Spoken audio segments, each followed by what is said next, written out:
Welcome to the module on getting to know your audience. For nonprofits, understanding your audience is critical. It is not just about branding, it's not about what you do all the time, but it is about your purpose. As a nonprofit, you're not just promoting what it is that you do, you're making an impact, you're changing lives, you're improving communities, you're creating a ripple effect of impact in this community. And that's why getting to know who you're talking with and developing that relationship with is critical. And it's not just about increasing donations, though it is part of it. In fact, here's a fun fact. Segmenting your audience can lead up to a revenue growth of more than 760% compared to non-segmented campaigns, according to a study. So it's powerful and it pays off to be very mindful of who you're talking with.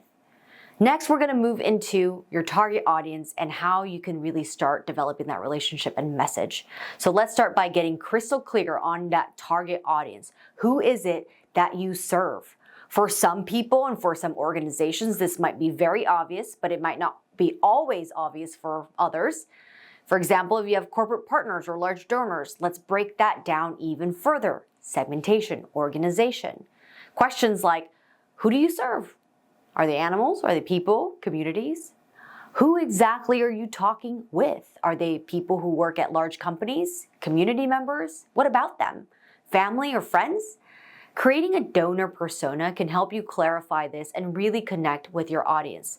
Essentially, a persona is a way to really think about the people that you serve in groups and have real data to back it up. Be curious about these people, these personas that you're serving. Understanding the basic demographics is a very good place to start. So resources like the Pew Research Center or other free tools you can use to gather information. Questions like, what are the priorities or goals that they might have? What do they care about? When you get to understand their motivations or the questions that they might have, you get closer to aligning with the right companies and the right people. And this is the first step to creating a message that hits home, that resonates with them. So the next thing is understand their pain points. What problems are they facing? Think about what it would look like if these problems were solved and how your organization could be part of that solution. This should feel like a conversation, not a lecture, because people do not want to be talked at. They love engagement. So ask yourself, what values do they hold? Are they similar to what you're doing? Why does your cause matter to them? What drew them to your mission in the first place? Next, you want to gauge what motivates them. What drives them? What compels them? Because research shows that multiple motivations can be true. Some donors, they see philanthropy as a tax incentive. Others may be looking for external recognition. They love awards. Some donors want their gift to be used as an example for others to follow. Or they simply want to do good for the sake of it. Getting to know these people, understanding their motivations, will help you craft a message that speaks directly to what drives them. Moving on to expectations. This is important. What are they expecting from you and your nonprofit? Once you've identified their motivations, you can now start to think about expectations. Donations don't always come in the form of cash or money.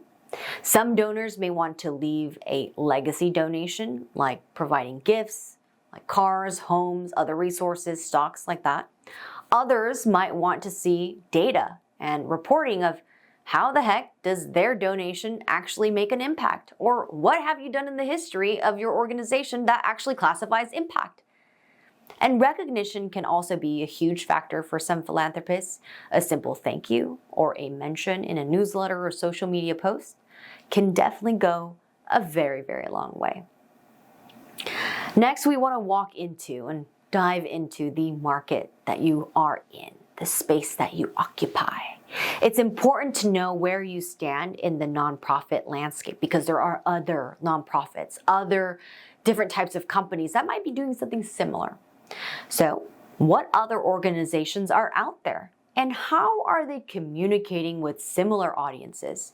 So start to pay attention to similar or competitive nonprofits, and getting to know what others are doing helps you stay ahead, learn from them, figure out the gaps, all that sorts of things. Take an example, the oversaturation that often happens on Giving Tuesday. This is one of the reasons why we're crafting this particular campaign, because too many similar campaigns make it very hard for your message to stand out. On social, there's going to be one nonprofit, two nonprofits, third nonprofit who's saying give, oversaturated. And if your audience is involved in politics or cares about the current events, this can also impact your communication efforts. According to the 2024 Nonprofit Communications Trend Report, 29% of nonprofits expect that elections will interfere with their ability to communicate effectively.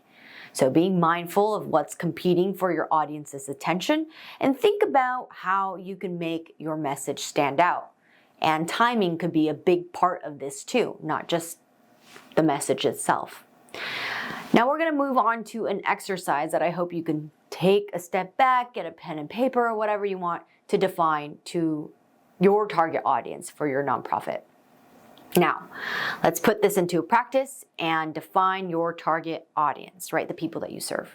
So step one, you want to create that donor persona. It is a way to really think about the people that you serve in a person. Give it a name, a profile of this ideal donor. What do they like, right? And give them a little bit more personality. Demographics is a great place to start, such as how old are they? What's their age range? Is there a specific gender or location you should be focusing on? What types of jobs or industries do they work in? A lot of those different questions that I'm sure Google, YouTube, and all those different resources can help you. Number two, identify their priorities and motivations. What drives them? What do they care about? And what are those priorities of what they care about? What motivates them to give? What are those reasons? Are they driven by a desire to make a difference, receive recognition, tax benefits? Or you can also talk to your donors and get that understanding directly from them. Step number three, understand their challenges and obstacles. What is standing in their way of supporting your cause? How can you help overcome these obstacles? Is it too hard to donate? You can't find the button? You're not getting newsletters? Let's figure out what those gaps are. And number four, assess the previous engagement. Do a retrospective. Figure out what's actually worked in the past, how you can improve. Have they supported similar causes? What's been their experience with other organizations? Maybe they had a bad experience and that's trickling down to where you're at now. Step number five, analyze those expectations that they might have of you, your organization, and your team. What do they expect from a nonprofit they support? Do they want and prefer transparency, regular updates, opportunities to be involved? There are so many different ways. Number six, compile and review. So you want to put all of this information together to create detailed profiles for each segment of your audience. Use this to craft more targeted messages that will resonate with them.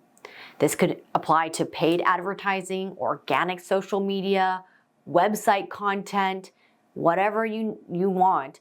These personas will help you really target and specify the messaging for each of those segments. Understand the market you are in, the place that you occupy. Remember to be very attentive of your competitive nonprofits and also maybe similar nonprofits or potential partners to learn from them, to be curious about them. Avoid oversaturation. It is a very crowded, noisy market, and Giving Tuesday, for example, can be more noisy if your message is not specific and distinct. And be aware of political influences. Remember that many nonprofits, they do struggle to communicate effectively during the election season.